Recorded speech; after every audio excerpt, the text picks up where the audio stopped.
coming up on Listen Able. That's a very common question I'm asked is how did I fall pregnant? Every couple of years, somebody thought or said something about me dying. Nobody predicted what was going to happen. And when we wheeled out, it was just so overwhelming and so ridiculous. If you could go back in time to your photo shoot, would you include the chair to represent it? Ooh, good question. Oh, no. The new generation of Paralympians are getting the recognition they deserve. Do you look at that now and you're proud of that, or do you get jealous? That's funny. Hello everyone, welcome to Listen Able, a podcast where Dylan Alcott and myself, Angus O'Loughlin, sit down, have a little bit of a chat, but usually with people with lived experience of disability. Very lucky on this podcast to have such a wide range of people with disabilities. And for the most part, up until, hearing nominations come through, we don't really know much about those people, and then it's great to learn about them, and then even better to ask the questions to those Yeah, people. how are you, Gus? What's going on?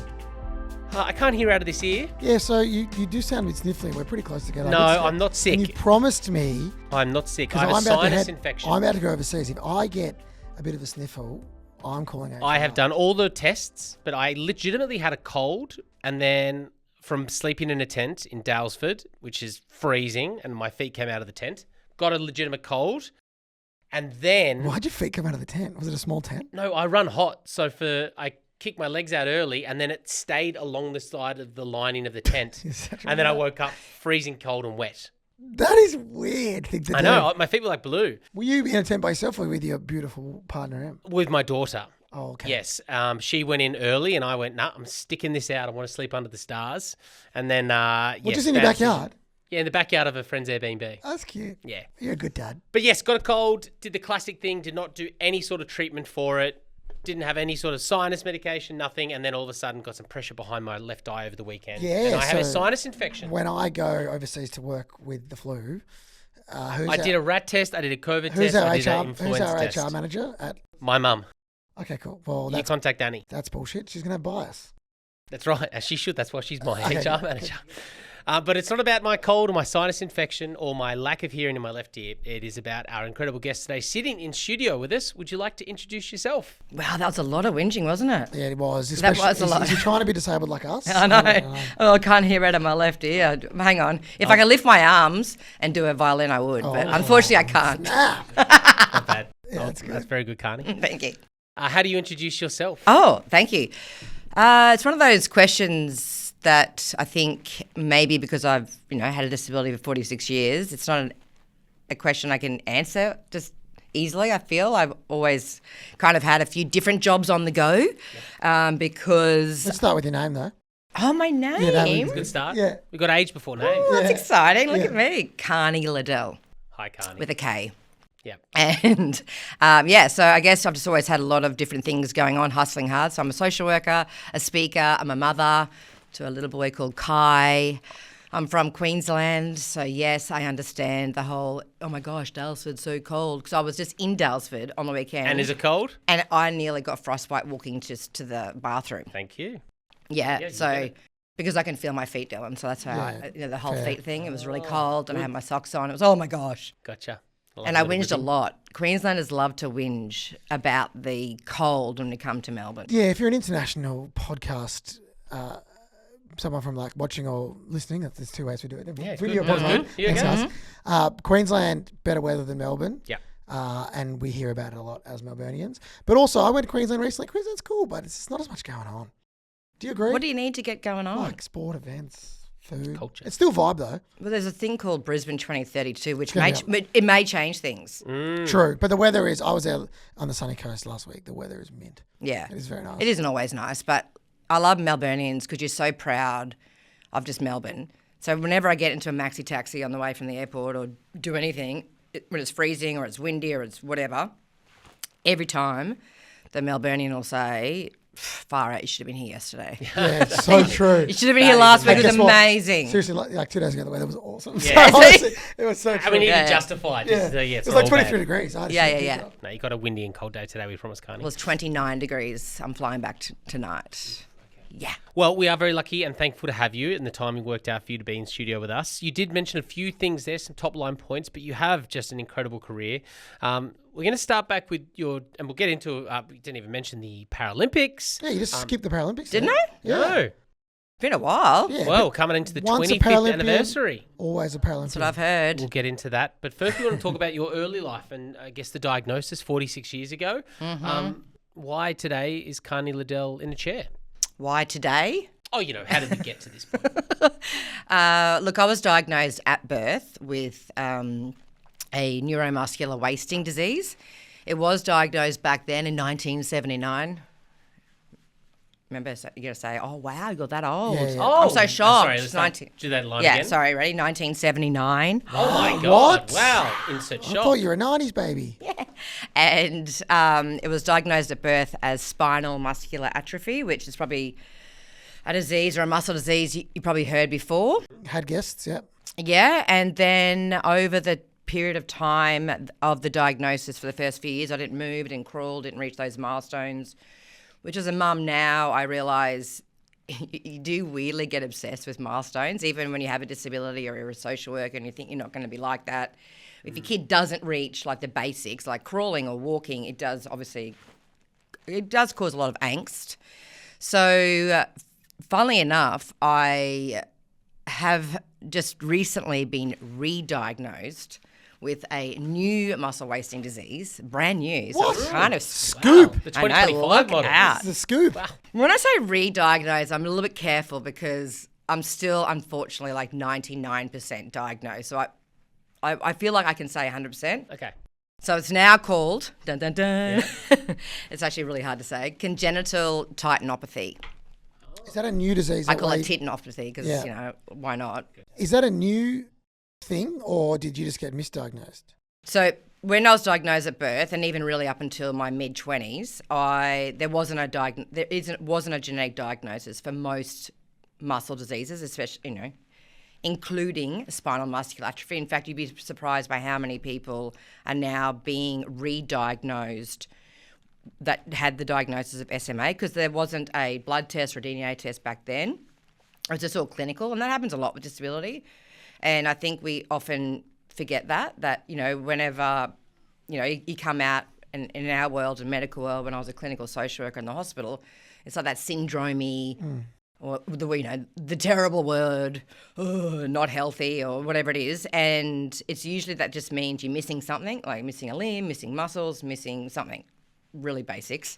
And with muscle diseases, it really is just like that. It's a bit like cerebral palsy, but CP, usually it's a trauma at birth, whereas SMA or my disease, congenital titinopathy, is genetics from both parents. So same as SMA, both parents carry the gene, and then it's 1 in 4.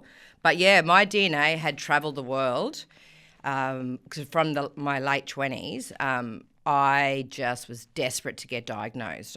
In fact, I feel really sorry for myself that I put myself through 15 years of trying so hard to get diagnosed genetically, because in my head, I really, really wanted to have kids, and I thought I just don't want to have, if I can help it, a child with my that's why you wanted to find out. disability. That Yeah, makes it sense, wasn't 'cause about. I'm like, I couldn't care less, right? But Yeah. that makes sense, yeah. Yeah, and it wasn't about me not wanting to have any child. In fact, if I could have adopted a child with a disability, I would have.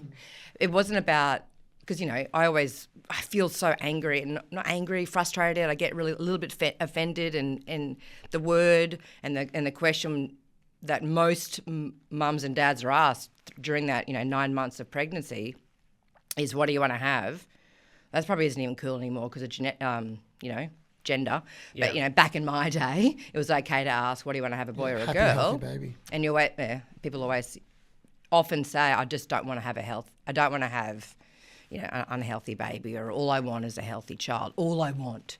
And I guess that just means for us that are born as the unhealthy children, if you flip everything on its side or upside down or whatever you want to do, then what does it mean for the 20% of us, or how many people in the world are born with their disabilities? Does it mean that we're not wanted? Does it mean we're not celebrated? And I think in a weird way that can happen, like when my mum would have had me, I was very obviously, disabled looking in various ways. It was a traumatic birth, and, her best friends, Bev and Jill, we're from Rockhampton. I probably should throw that in there. That should have been my intro. Gotcha. I was Miss Beef Week 1996. There you go. Was that when you were born, 96? No, I was 5. So you can imagine, Rockhampton, small country town, really severe disability that I was told. And I wouldn't walk, wouldn't crawl, and I would die from this disease, because it affects everything, so your heart and your lungs. And typically you just progressively get weaker and weaker. Yeah, so this new genetic diagnosis was found in some lab in Germany or Norway, and then once you match up in the system, then all of us get the email or the letter saying, hi, we've just discovered this new genetic mutation. You've got to go through this DNA and you've got to look at this. And that's when this new diagnosis came from, after I'd had my beautiful, happy baby Kai. So I wasn't diagnosed when I had him. Before we get into Kai, one of the proudest I've ever been of Angus as one of my best friends. We're on radio, and I'm going to paraphrase and correct if I'm wrong, Gus, but I think one of the doctors said, let's just hope it's a happy and healthy baby. Mm-hmm. And Gus and I had been best friends, and or even it was after the birth, and he called them out. Like, we did a radio bit about it. Yeah. We did a radio bit about it. People have got to stop saying that. And I was like sitting there, like, he brought it up. I didn't bring it up. And I was so proud of you. And I've talked about it before, but... Yeah, it was the ultrasound. Ultrasound, They said, congratulations, 5 fingers, 5 toes. Yeah. Everything's looking good. 10 fingers, 10 toes. Yeah, sorry. Yeah, not 5. On each hand. Yeah. But you know what I mean? Like, there was all these kind of checks, and it was like high-fiving each other. Congratulations, you're at the lowest risk of Down syndrome. Everything was a celebration to be in these lower percentiles of having disability, and they didn't know that this podcast existed. Dylan's one of my best mates. Been lucky enough to now be surrounded by incredible humans with disability, that wasn't a concern for at least me. I can speak on behalf of myself. Is that because you watched my TED Talk that is called A Happy Baby? Oh, When I was 34. When I was your age, I did a TED Talk, which is called A Happy Baby. I didn't even know that. You're going to have to now go back and edit this, aren't you? I've got to watch that. And But I did you hadn't say that TED Talk? Yeah, what's my next question? Okay, And I hadn't obviously didn't know I was going to have a baby. Was hoping. That's a great topic for a TED Talk. Thanks. I should go watch. It went well.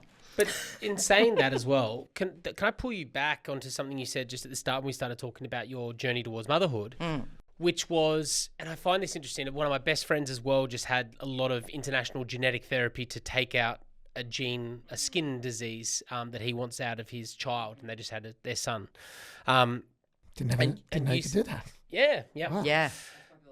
Yeah. Butterfly syndrome or condition, whatever the associated disability is with that. We had that really the power lifter, Brisbane Broncos supporter. And Sarah Rose. Didn't Paralympian talk about that on your podcast? Oh, I'm not sure Sarah? if that was... Sarah Sarah Rose? Sarah, yeah. I remember Yeah, that. because sometimes if you know genetics, then Yeah, you can... she had it. She had the condition. Yeah, I knew about you can get diagnosed, but the taking out of anything is... Yeah, so literally Scary, just but taking impressive. out of the skin. But you said that you wanted to get diagnosed on behalf of your future children. If somebody said, it's just so weird, if an able-bodied person said, I want to make sure that I don't have disability or don't want this disability, for my children, they would be kind of like... But they do. That's what everyone does. Yeah, but maybe behind closed doors. secret, They're certainly not fronted in saying... I definitely would say that they would... Or they don't have friends or peers in the community then. They don't understand the power of their words. Whereas, you saying that is really interesting because you've obviously got lived experience. There's more of a breadth of territory for you to be able to talk about that. Whereas I just think if somebody you're like, oh, okay, I understand because you don't want to have your child to go through the lived experience that you have. But it's then weird. I can't say the same. Well, that's really interesting what you just said, because if you think about it, when you do the blood test, right, at the beginning, when you have your first 12 weeks, you're told they test for thousands of diseases and disabilities in that first test. Down syndrome is one in particular that they test for really early on now. And like most things in my life, I always think if you're going to do anything, you should probably know your reaction or your answer or your feeling about both situations. So, for example, if I did, I fell pregnant with Kai and I wasn't diagnosed. So if we'd found out, what would I have done? It wasn't about me not wanting my child to live what I've lived. It was more about... I wasn't diagnosed as well. So my whole life, even though I obviously have a muscle disease still, there's no way that I don't have a muscle disease. But and I'd been around so many people with SMA because I was a Paralympian really young, I kind of like became the face of, muscle diseases, I guess. And there wasn't many or any people swimming with muscle diseases, muscle wasting diseases in Australia and the world. I've barely met anyone with even SMA at the Paralympics unless they're doing usually bocce or something else. So I was like this I was just desperate, like most people, just desperate to know more about it. But yeah, it wasn't about my life being bad or hard. It was more about the fact how I would feel.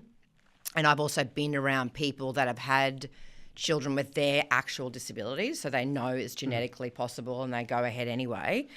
Or they have a baby with the Fragile X or all the different things you can find out early on, Down syndrome and obviously all of those things. It was just something that I don't know how I would have felt if I was already diagnosed. Like I think I was desperate because I wanted to know the answer. And then once I started it, I couldn't stop. And it wasn't as if I was like, I was also in front of 1,000 different doctors all the time. So I was always traveling the world doing stuff. So I was just like, hi, here's my file, please figure it out.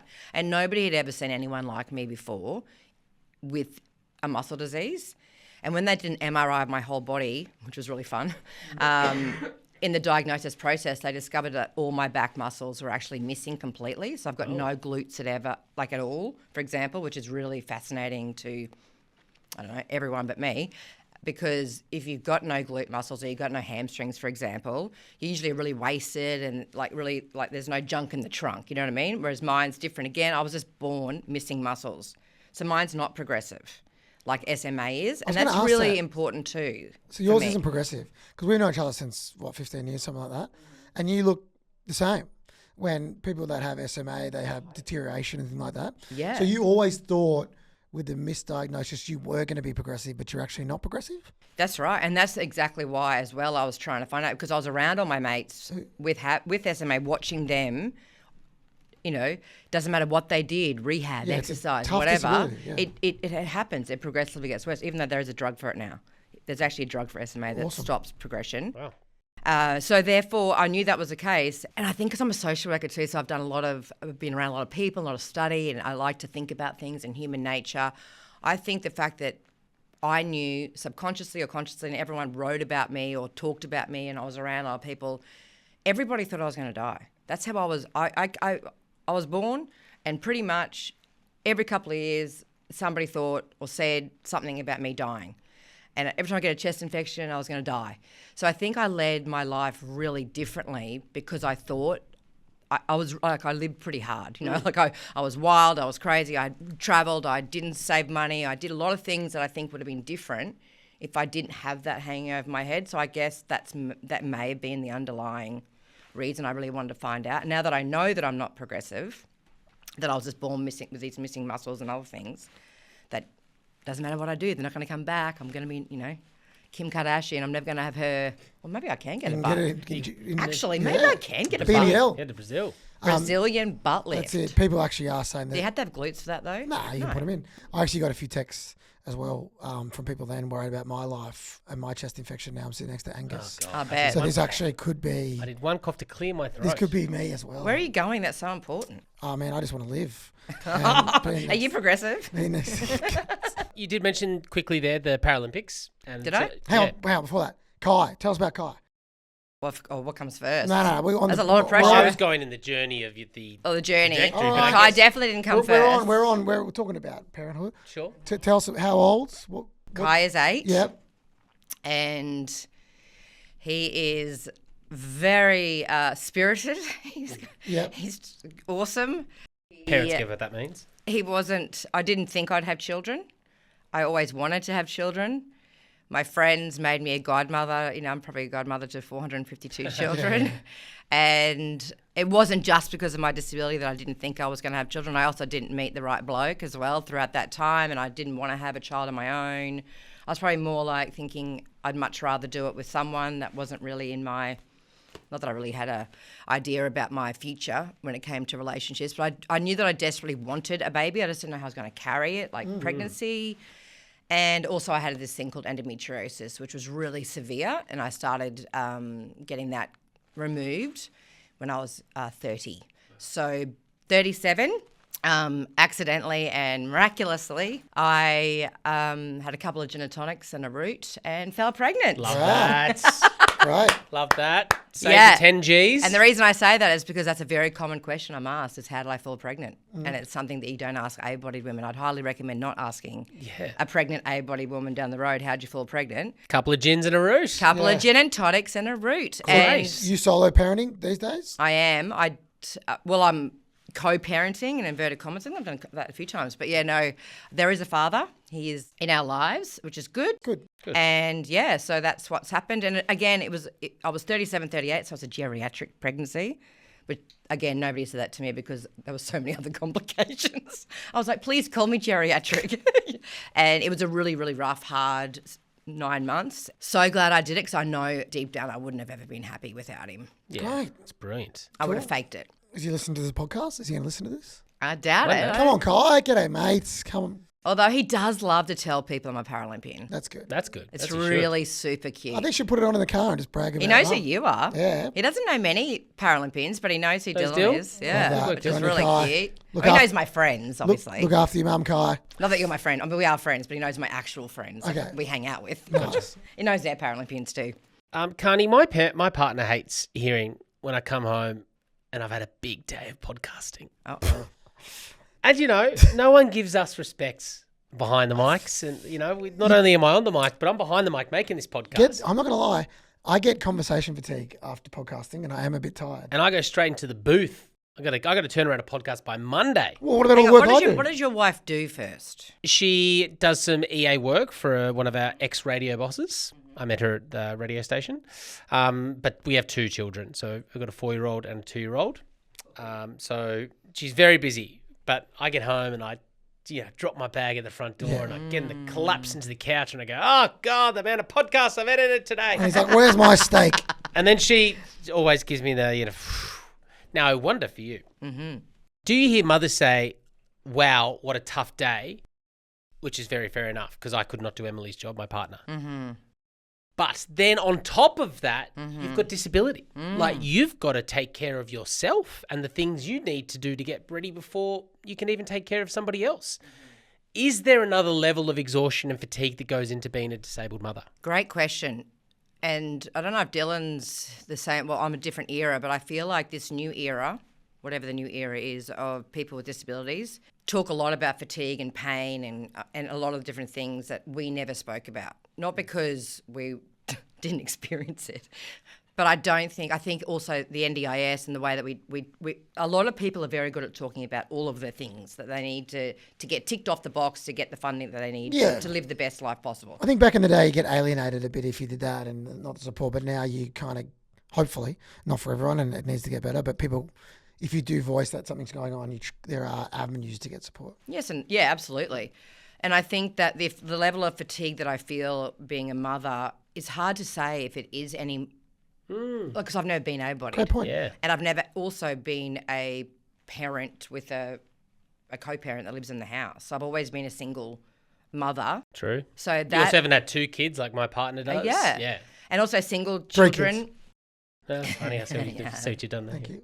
Single children too can be problematic as well. So, when you go on a holiday, you really want to make sure you bring another kid with you or another family. Otherwise, you're all of their course. entertainment. So you Yep. got to play all the games. Otherwise, mum's got to have a few with them, like G&Ts. hide and seek. Oh. Mum has to have a few G&Ts Well, to that's get how through. baby number 2 comes. But with fatigue and pain, I think it's something that we are now talking about within my group of friends. But again, because we're also Paralympians, again, it's like, well, are we falling apart because we put our bodies through hell for 15, 20 years? Yeah. We trained and we pushed wheelchairs. But I also, in a weird way, I think I'm lucky because, not in a weird way, I am lucky. There's no two ways about it, is that I actually do have support. So I do have support workers. And literally I fell pregnant, never had a support worker my entire life. Even when I, was a part of the rallies that brought the NDIS and fought for the rally, to bring the NDIS in and open the NDIA at the head office and then rolled it out in Queensland and did all that work, in that policy role. And I never did it for me. I never thought, it wasn't none of us had support workers. We didn't have anything. We had no cleaners. We paid for our own wheelchairs. It was all very different. We are going to shift through to the Paralympics because we are celebrating 25 years of the Sydney 2000 That can't be Games. right. 25? 25 years. That did- I don't know, how did you must have been one. That did make me feel a touch old, honest. Like 25 years. I remember. Do you remember the? Of course. It doesn't seem that long ago. I remember staying, I remember all of the Sydney opening games. I also remember, unfortunately, I don't remember the Paralympics. I have to be very honest about that. Well, you ableist. What was the TV show? No. Was it on TV? It was on. Yeah, mate, how's first this? time. It was big. I went to the Olympics, not the Paralympics, and I remember two things. One, I went to one event. It was the Netherlands versus Japan baseball, and it was sick. And had these. really? Remember those gold Foster's cans they had? Yeah. The beers. I remember. I've still got one of them when they thought Australians drank. But it was like a turning point for the Paralympic movement, right? London was based off Sydney, Tokyo, Paris. Like it was all based off. It was the first Paralympics that really hit. To be honest. Yeah. What was it like being a part of that? Yeah, I was lucky I went to 96 as well. So I was, Ugh. yeah. Ooh, sorry, Atlanta. Can you imagine? Ugh, no one was there. What's wrong with 96? I wasn't there. You tell us what happened in '96. It was Barcelona? No, Atlanta. Barcelona. I made Barcelona, but I was only 13, so I didn't get to go to. I'm glad I didn't go to Barcelona. But with Atlanta, totally different game. So Olympics, everything. Once that was over, everything was pulled out. When I say everything, I mean blankets. I mean everything. Oh, I wow. mean, we had no food court properly. There was no flooring. There was nothing. But I was young and I didn't know, so I didn't go to Barcelona. So for me, I was like, woo, it's amazing. I was just happy to be around 5,000 humans that looked like me. You know, it was just the first time, as a 16-year-old kid, you sort of go from Rockhampton, small country town. You feel like you're the only disabled person in the world because that was my reality. Because my reality was my world was school. I was definitely the only kid there in a chair. Yeah. And then all of a sudden I'm looking around and I think it was probably the first time I felt maybe human as well, like pretty human, cool, funny, as well as fast. That was probably of all the things that I can remember about all my Paralympics, it was just coming back with like being more confident and all of those things from being around people that are confident and funny and cool, all those things. So Atlanta was rough. For me, it was fun, but Americans didn't love or know much about the Paralympics. There was like no crowds. Still. My parents were there, probably half Rockhampton was there. That was about it, and then from there, none of us could have predicted what was going to happen in Sydney. When we were in that tunnel under Homebush, there's no way that if you had asked us, what do you think's about to happen? And I'm talking to everybody. Nobody predicted what was going to happen. And when we wheeled out, it was just so overwhelming and so ridiculous that it was full. And then everyone was cheering for us and there was just cameras everywhere. I mean, I actually got out of my chair and there's a photo of me on my coach's shoulders. Like the worst place you can get out of your wheelchair is Paralympics opening ceremony. Especially before your event. Yeah, that was a great idea. Referees. Yeah. And the whole week, but leading into it though, even the lead up to it, when people would say to me, do you want to do this photo shoot or do this? I don't think much has changed really in a way with my career. I always say yes pretty much to most things. But back then it was like, do you want to do this? I'm like, oh, really? And we were doing things that, had really nobody had ever associated these things with disability. Like I did inside sport and modelling and things like that. Oh, look at this. Not because I thought I was a model. Wow. There I We am. bought one we prepared earlier. Yeah. Talk us through this. Where's this? And that's prior to airbrushing and what do you call it? Social media Where was filters. this? That's inside sport. Shit, yeah. Yeah, I was 20. And again, when I went to that, I didn't know I was going to do it. I didn't even know what inside sport was. I didn't go in there going, ooh, that. And then the people that owned Inside Sport also owned Penthouse and all those. So the guy that when I wheeled in, he said, can you walk? I said, yep. He said, go in there, put some bikinis on. Never worn bikinis before. Put bikinis on. Next minute, I am 6-page bikini spread all over. When all the athletes came in from all around the world, I was the billboard, I was the magazine. And back then, we didn't talk about disability like that. Definitely not like that. Like a very medical model back then. And it's getting better, but still a bit medical model, but definitely not modelling in, showing how fit you are and like training as an athlete. Yeah. And no looking. wheelchair. Yeah. There was no wheelchair in any of the photos. And that really stirred up some controversy. A journalist called me a liar. And it was like, well, how am I lying? My wheelchair's just there. I'm just not going to model in it. Yeah, so it was a really different time, and it was just fast-paced, and it did change everything for most, I would say, Paralympians moving forward. Sometimes it's hard when you hear people talk about other Paralympics and you think, we topped the medal tally. People knew Louise Farge's name. It was just such an incredible time. And then all of a sudden we were speaking. I was on the speaking circuit, and I've been there ever since, 25 years. Oh, we're doing what we're doing these days because of games like that, athletes like yourself. But I think for LA, because America still is a bit behind, LA is going to be their coming out party for the Paralympics, hopefully. I think so too. So what happened in Sydney? Gotcha. Because in America, like for America. Yeah, for America, because it's there. I mean, I don't think they'll stuff it up again like that because, you know, it's epic, right? And they're starting to get a bit of coverage and that.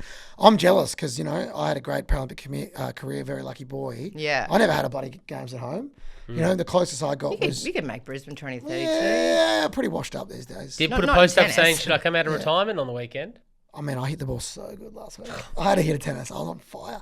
Oh, really? I was smoking it. I'm doing para-equestrian right now. I'm on horse. Are you I'm actually trying to go to learning- Brisbane?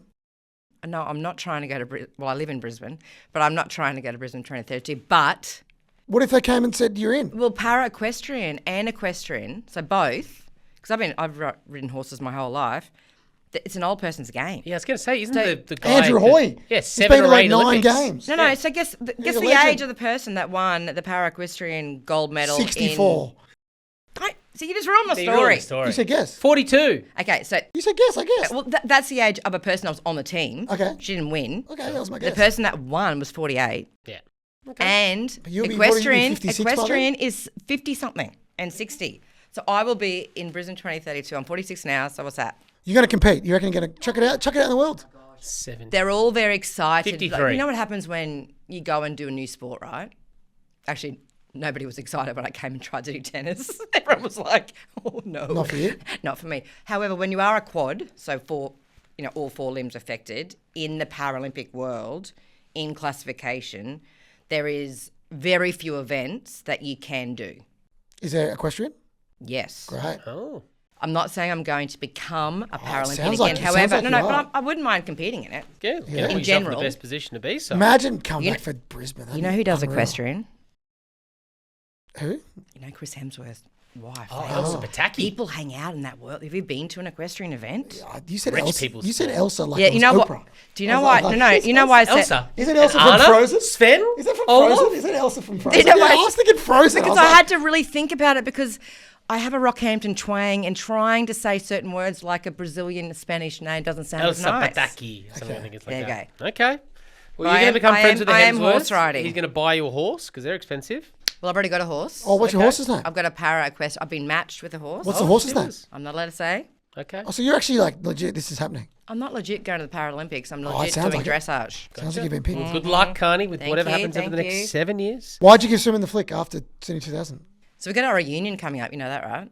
There's a big reunion happening in Sydney. So a full Sydney event, right? 2000, 25 full years? event. Is it Paralympics and Olympics? Like, Olympics has just happened, and Oh, now did- ours is in 2 weeks. Very cool how Kathy got like the. I saw the stadium Cathy there, Freeman very piece. cool. Brooke Boney. Catherine, gave it to her. sorry, Catherine Freeman. Yes. Catherine was a very big supporter of us Oh, yeah. back in the day. So was She's a Ian, mate. So was She Ian is Thorpe. the definition of a legend. I don't say that very often. When I hang out with her, I'm like, you're such a legend, like the biggest legend. And she had a sibling with a disability. Yeah, she's a big supporter. She's an absolute. And she was very Superstar. quiet. And Ian thought was very quiet about it too, because don't forget in Sydney, Ian was like 14 or something. So it's not as if Ian was like, and I guess for us too, and this still happens, but you know, we were at all those events. Like I remember when was it Gold Coast, the Commonwealth Games Yeah. happened. The amount of times I had to bite my tongue. I got to bite my tongue a lot. We have to bite our tongue. You know, when you're in a wheelchair cruising around, people often say annoying things, high five us, ask us annoying questions. But it was I found it so annoying when the Com Games were happening and people were saying, isn't it so good that it's combined? It's amazing how you guys are all there. And we were so in the early 90s, I was at swimming trials, Olympic swimming trials, and every single nationals, they just pulled the cameras away. And even in 2000 at the trials that were our trials, so we didn't have a choice. We're different at tennis. It's really hard to make the team because we only have one shot at it, one nationals. And if you don't make it, you don't make it. And for our biggest events, they were pulling the cameras out as we wheeled out. and it even turned off the screens. So we were there for all of that stuff. It's just now you see it on television. It's integrated really well now, some of them. Yeah. The swimming's really cool because it's like we're going from Arnie Titmus in the 400 metres to the S8 just like seamlessly. Yeah, It's yeah. just in it. And you're like, how cool's that? That's so good. Really, really cool. Yeah. But you didn't answer the question. Why did you give swimming the flick after the Olympics? I was pretty injured, so I've had 30 plus operations in my life, and my shoulders were cactus. I also had pneumonia in Sydney, so we went to the AIS to acclimatise for Sydney.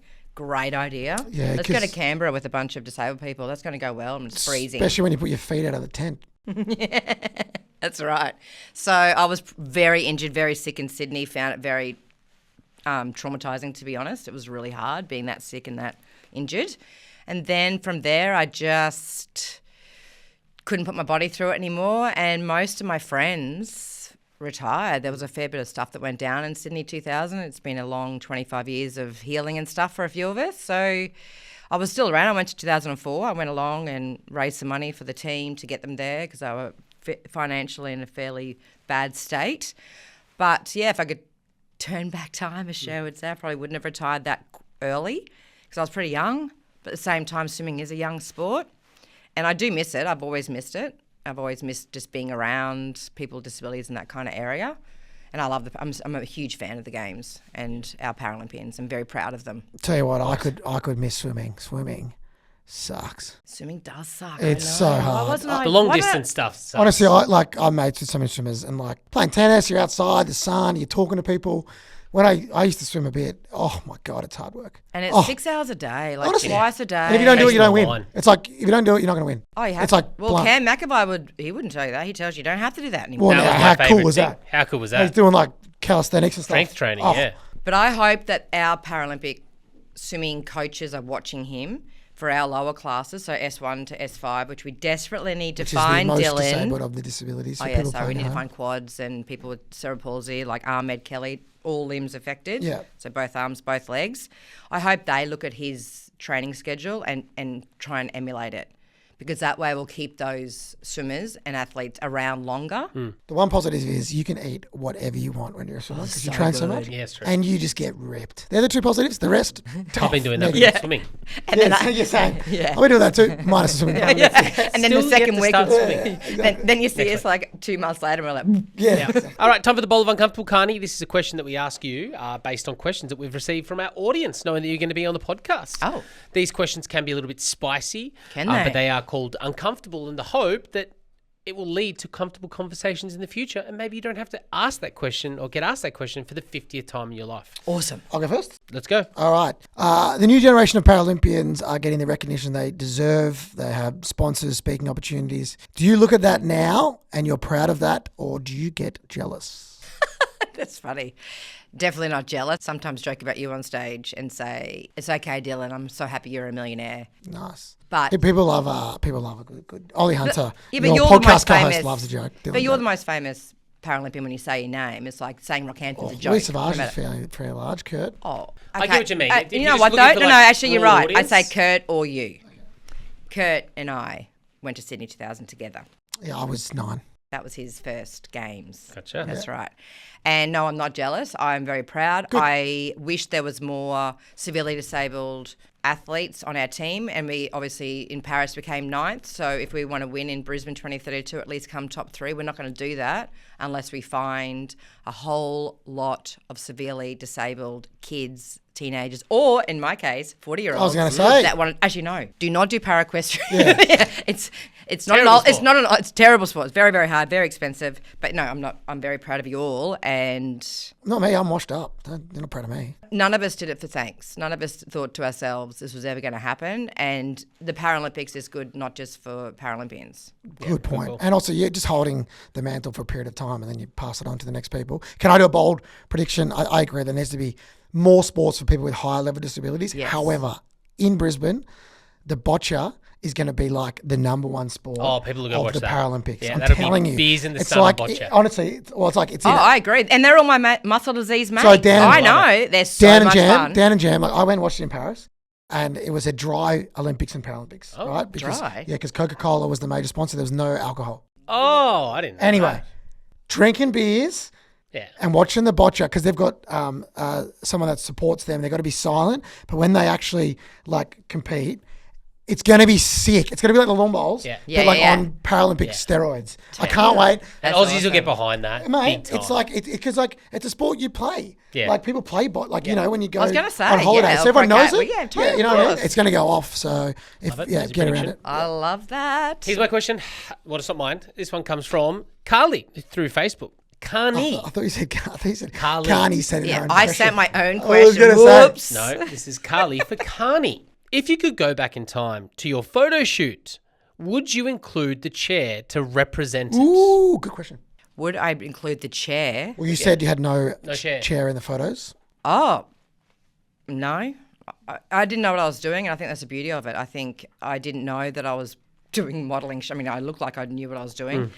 That, as in, that sounded like I was up myself, but as in, I just think it was very natural and organic, and I often get out of my chair because I can walk, and my arms are weaker than my legs, so I feel I usually feel better in a small environment like this to be able to get around. That's why I've got power assist wheels, because I was a terrible manual wheelchair user. They used to call me a princess because they thought that I was just getting pushed around because I was, lazy. Not your best trait.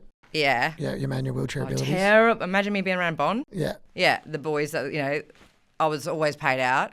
But yeah, so I don't think so. No, I've got plenty of regrets, not that. But if you, let's say 5 of the photos were the ones that existed, but that 6th one had just your chair in it. So it was representative of people with Would have been pretty disability. powerful. Okay, I get it now what you're saying. Yeah. All right, I totally get what you're saying.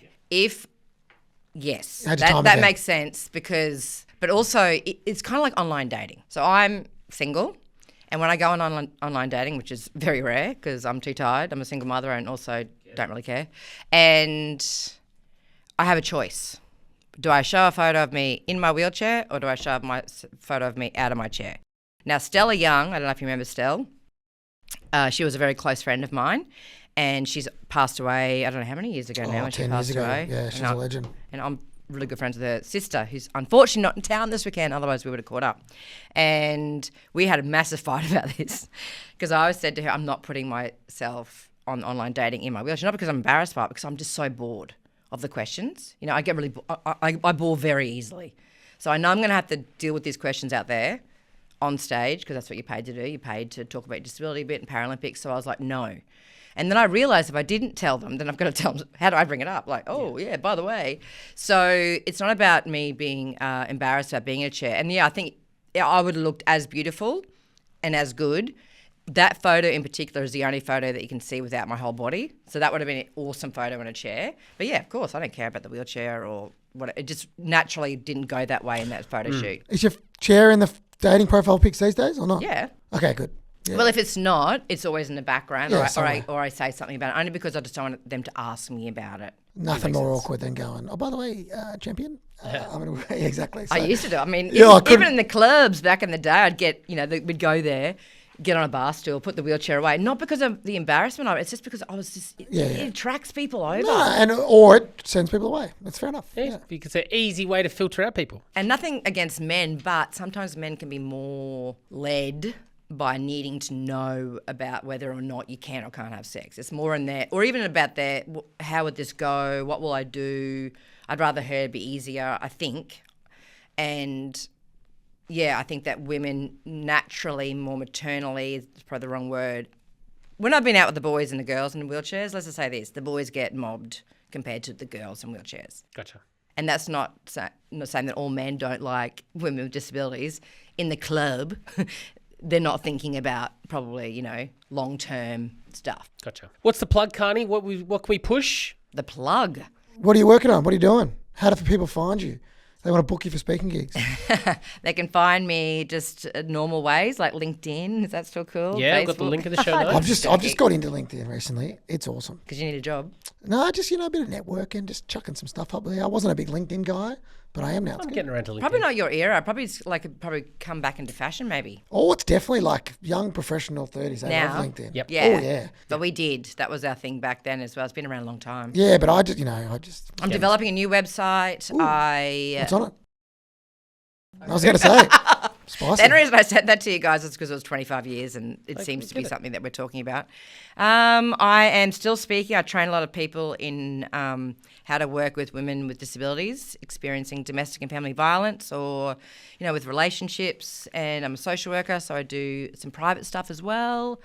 But mostly, speaking and podcasting and being a mum. Great. You've been a good advocate for many people, so you're kicking ass, Carney. Well done. Oh, thank you. You too. Links are in the show notes, and we'll make sure we update it with that new website when it hits. Carney Liddell, thank you so much for coming on Listen I've Able. got Yay. this photo. I know, it's really weird It's that just that staring photo- at me. Look, it's been on my sheet, and I'm just like, And do you know what? I haven't seen that photo for so long. When I sent it this morning, I couldn't even find it in my Piercing. computer. Piercing. Great. I Share had it. to, job, Carney. Thanks, Carney. Thank you. No worries. Thank you.